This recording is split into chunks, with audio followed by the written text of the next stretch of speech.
Hyvää iltaa, kotkalainen jalkapalloyleisö. Teemu nyt tässä sitten luovuttaa stipendin eteenpäin, jonka sai tämän palkinnon yhteydessä. Mutta raikuvat aplodit Teemulle ja sitten vielä Teemu.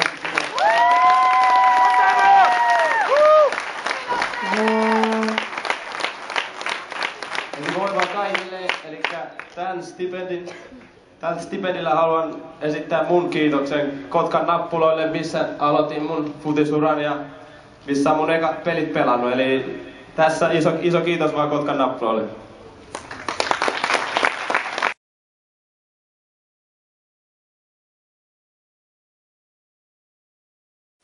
Varmasti menee tarpeeseen ja sinne ruohonjuuritasolle oikeaan toimintaan. Joo, niin muutama viikko vielä kesälomaa jäljellä. Miten aiot viettää? No varmasti.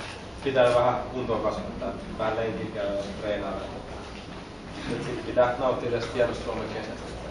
Tää taas vuodeksi joutuu lähteä pois. Pitää nyt nauttia mahdollisimman paljon kun täällä on.